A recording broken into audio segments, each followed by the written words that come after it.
Hi everybody, John from cheerfulghost.com here, doing a Let's Play on Prison Architect.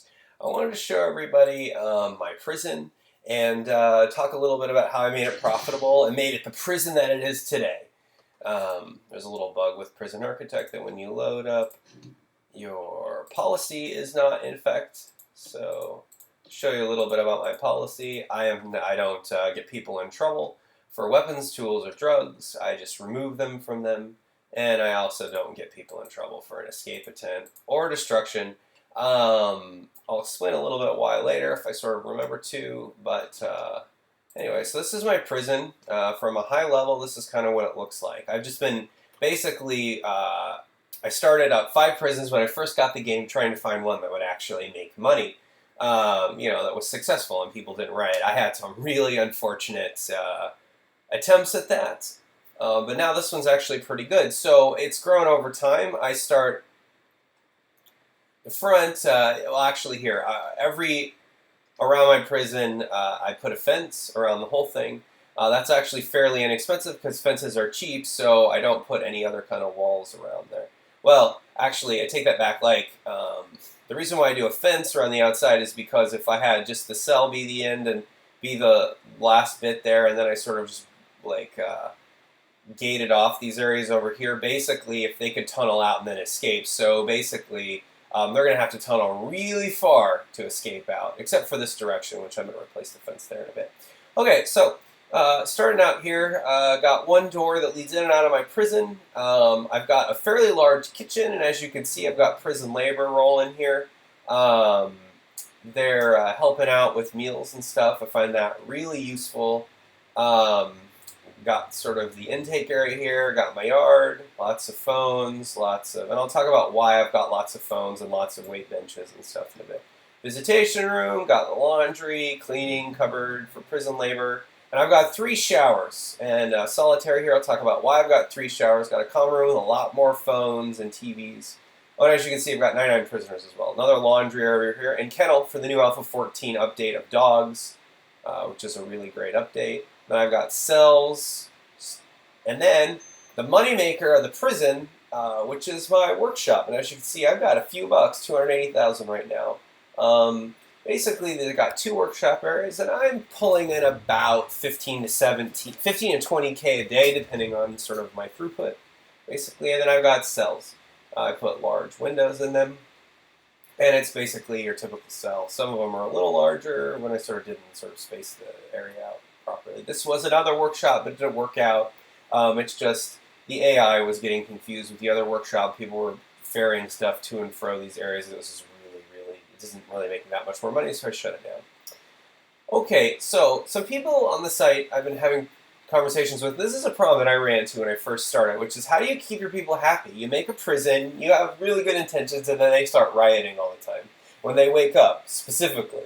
Because, and I'll show you when they go to bed. They're going to go to bed, let's see, it's 9 p.m. right now. They're having dinner. I'll show you what happens when they wake up. But specifically when they wake up, they've got problems. They need to go to the bathroom. They want to take a shower, and stuff like that. So how do you deal with that? That's the typical time when they start rioting, which is at the front of the day. Or they just keep rioting all night long. So, or just keep rioting all day long, essentially. And some people you just can't make happy. All their needs are read, and they just keep rioting. So how do you sort of curb that or whatever?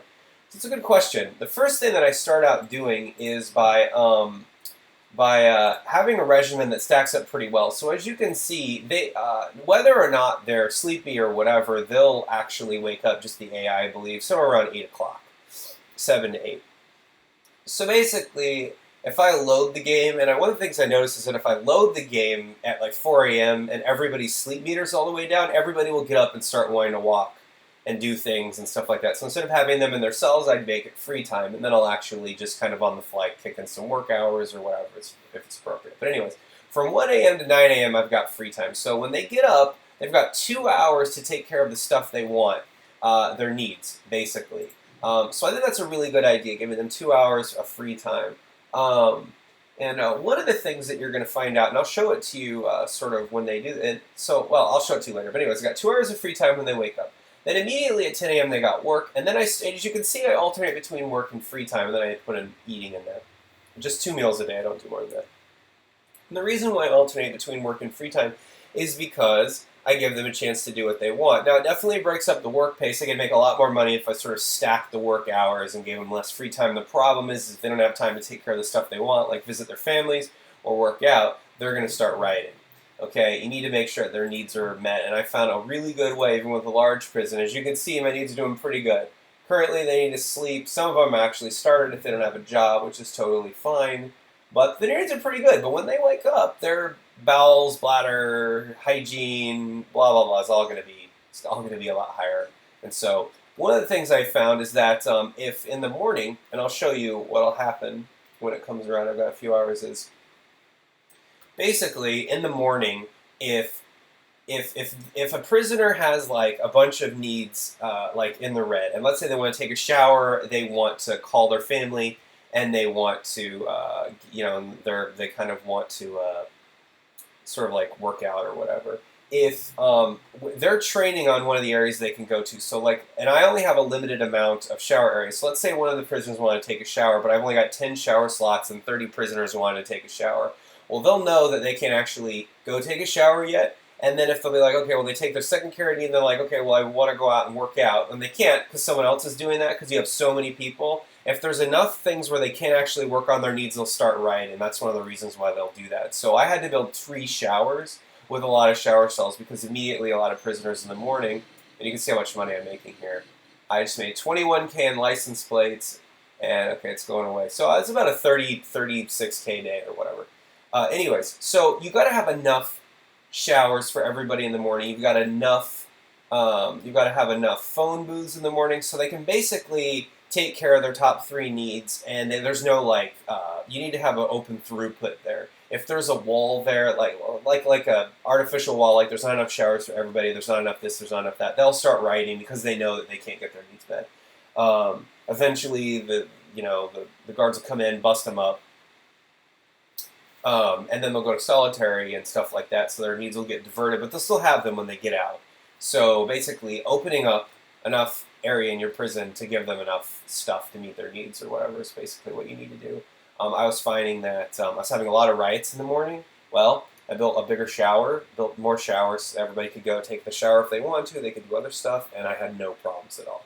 And as you can see, it's 1 a.m., and I open up the cells. So I'm wondering in the future if they're going to implement a thing where if everybody sleeps down to 0, they'll get up, like they get up at 3 a.m. That'd actually be great, but the game has it set, like that would be fine. Like if they have no more sleep, then they just get up, like that would be fine. But right now in the game, they'll wake up around like 8 a.m. or whatever. So let's see. The other stuff I've done is I built a little bit bigger of a storage area than I sort of do at the beginning. Let's see, I've got this power station over here, and it's pretty much 80% capacity, so what I had to do was build another one over here. And what I did is, I'll show you in my utilities menu, is the bottom half of the prison is on this bottom utility, and then the top one is on this. And as you can see, the majority, including the work area, is on the top. But I've even done some of the side areas on the bottom utility. So yeah, it's pretty good. So that basically solved that problem, which is basically that my power station was over capacity. So I had to build another one. Let's see. I basically have a prisoner intake that doesn't stop because with all the prisoners that are leaving, that are being released, I just basically need a constant stream. I can handle 109. I've got 98 right now. So I've got a pretty big holding area for them. And I've got, a lot of attention to my laundry area, and that's really nice because one of the needs that you don't want is your clothing super high or your environment. So I've also got people cleaning the prison. As you can see, my little janitors are doing that right now. And I've got 2 dogs at the door. One of the things that's really nice, I haven't had an escape in a while because I've got 2 dog patrols at the door, so if they escape, the dogs would chase them down, which is a nice thing.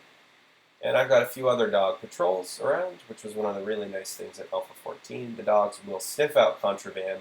As metal detectors will take like the metal, like the tools and the weapons and stuff. The dogs will sniff out the contraband, which is really nice. And tonight I'm also going to do a shakedown, which means I'm going to search all the cells for stuff. I do this regularly. It's quite nice. One of the things I like to do is do a shakedown in the evening while prisoners are sleeping. And it's a good idea to do it in the evening while they're sleeping because they'll, if it's during the day, they're going to get really upset about it. It gives them another chance to riot. So if you do it at night, you can, so make this faster. If you do it at night, you give them a chance to sleep it off, basically. So they'll get pissed, and then time will happen, time will pass, and then they'll just get less mad. So it's kind of a little trick. Oh, I found a tunnel here. So I wait till the end of the shakedown to fill all the holes in. So, yeah. And if I had a policy where if I found that I'd take him to solitary, he'd be in solitary right now. I don't sort of penalize my prisoners for sleeping. It's just something that they all do. So, whatever. I can understand that. They want out, so it's got to be my job to make sure they can't.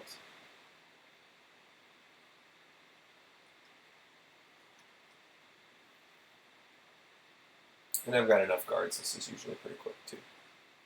As you can see, 23 of them were searched unnecessarily. It's going to be a lot more before that, but they'll have slept it off by morning time. Should have done it earlier in the evening, but we were chatting, so. A little under half-light.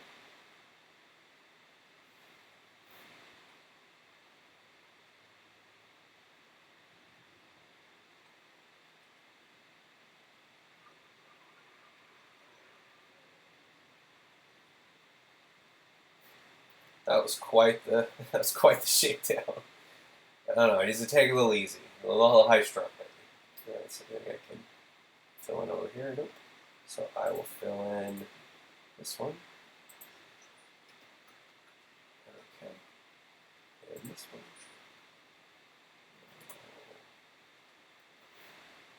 A little over half.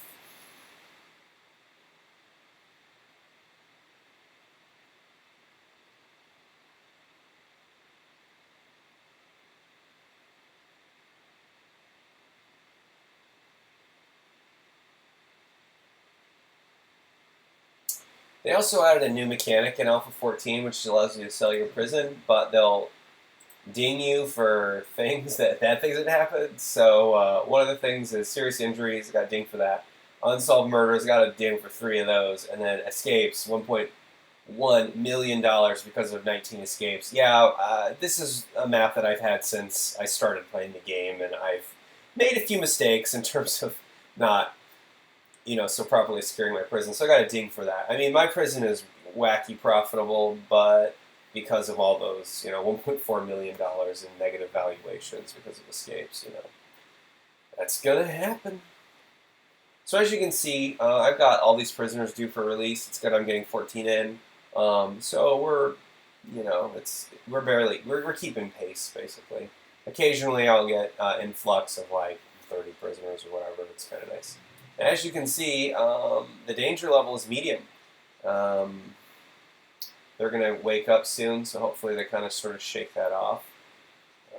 And we are almost done here. 4 left.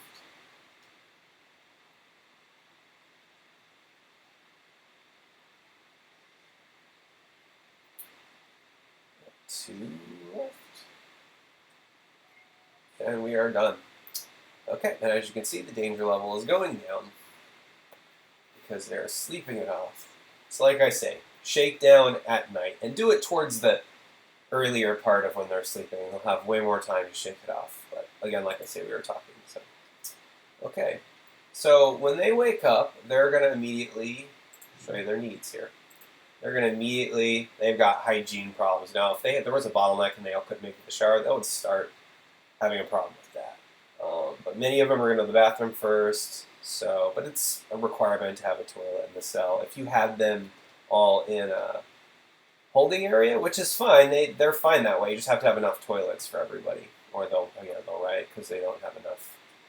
They don't want to go to the bathroom on the ground. Although I've seen prisoners do that too. Can't really solve that. Some of them are just a little uncouth. So, all right, they're going to be waking up here very soon. And they're going to make a mad dash for the bathroom. And they're going to wake up with the danger level low. So that's nice. They're sleeping off a shakedown. Again, try not to do shakedowns in the middle of the day. And since these guys were awake, they're able to take their need, and these fulfill their needs, whatever, and they basically are just hungry. So they just hang out themselves if they don't have anything, any other pressing needs or whatever. All right, so everybody woke up. And the danger level always increases in the morning, which is a normal thing. So they sort of were just waiting around a little bit, figuring out where they were going to go. And so far, no riots. Because they're all going to the showers. And as you can see, they're pretty much filling them up. And 109, got 109 prisoners now.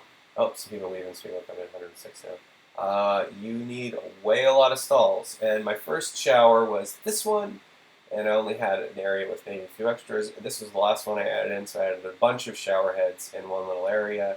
That's a lot of really great space savings. I kind of made it look like this because it looked nicer, but an area like this allows you to have more prisoners supporting it. So as you can see, they're pretty happy, and their needs are, the threat level's going down because their needs are being met.